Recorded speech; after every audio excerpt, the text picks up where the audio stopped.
આજે પદ્મ પુરસ્કાર એનાયત સમારોહ રાષ્ટ્રપતિ દ્રૌપદી મુર્મુ પોતાના ક્ષેત્રમાં ઉત્કૃષ્ટ કામગીરી કરનાર લોકોને પદ્મ પુરસ્કારથી કરશે સન્માનિત। આ વર્ષે 5 પદ્મ વિભૂષણ સહિત કુલ 131 પદ્મ પુરસ્કારોની કરાઈ જાહેરાત। ગુજરાતની 5 હસ્તીઓને કરાશે સન્માનિત।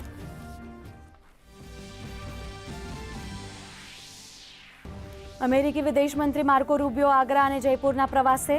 રૂબિયોએ પત્ની સાથે તાજમહેલની લીધી મુલાકાત। તો સંમેલનમાં ભાગ લેવા જાપાન અને ઓસ્ટ્રેલિયાના વિદેશ મંત્રીઓ પહોંચશે ભારત।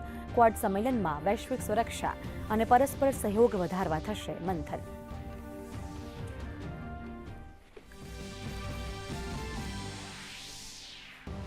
એનઆઈએની મહત્વપૂર્ણ કાર્યવાહી। જમ્મુ કાશ્મીરના શોપિયામાં 2 જગ્યાએ દરોડા।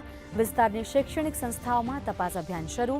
તો જમાતે ઇસ્લામના પૂર્વ પ્રમુખ શહેજાદા ઔરંગઝેબના ઘરે પણ એનઆઈએના દરોડા।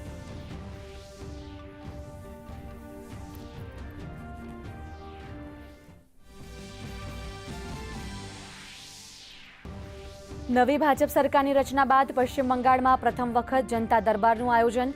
મુખ્યમંત્રી શુભેન્દુ અધિકારીએ સાંભળી લોકોની ફરિયાદ। 80 વર્ષના ડોક્ટર સહિતના લોકોની ભાવુક ફરિયાદ।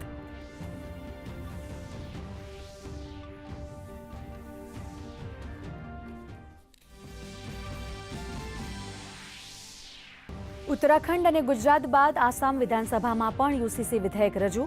બિલ પર 27મીએ થશે ચર્ચા। બિલમાં ધાર્મિક પ્રથાઓ અને જનજાતીય સમુદાયને અપાઈ છૂટ। આસામ યુસીસી વિધેયક રજૂ કરનાર બન્યું 3જું રાજ્ય।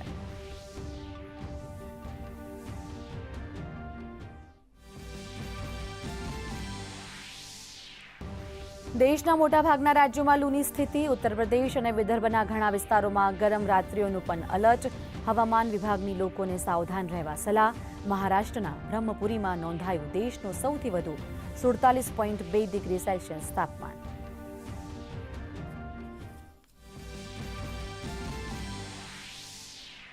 રાજ્યમાં હજી 7 દિવસ કાળઝાળ ગરમીમાંથી નહીં મળે રાહત। વરસાદની હાલ કોઈ સંભાવના નહીં। અમદાવાદ 42.2 ડિગ્રી સાથે સૌથી ગરમ શહેર। બપોરે લોકોને ઘરની બહાર ન નીકળવા તંત્રની સલાહ।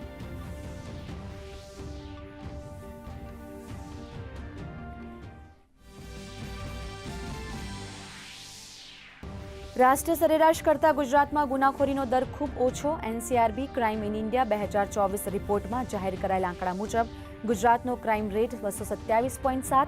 દેશના કુલ 36 રાજ્યો અને કેન્દ્રશાસિત પ્રદેશોમાં ગુજરાત 12મા ક્રમે। મહિલા અને બાળ સુરક્ષામાં ગુજરાત દેશભરમાં અગ્રેસર। અને યુએસ ઈરાન વચ્ચે સંભવિત શાંતિ કરારના આશાવાદે ભારતીય શેરબજારમાં ઉછાળો। બીએસઈનો સેન્સેક્સ 790 પોઈન્ટ વધી 76,300 તો નિફ્ટી 24,000 નજીક કરી રહ્યા છે કારોબાર। બ્રેન્ટ ક્રૂડ ઓઇલ 4.55% ઘટીને પ્રતિ બેરલ $98 પહોંચ્યો। તો ભારતીય રૂપિયો 39 પૈસા સુધરી 95.27ના સ્તરે।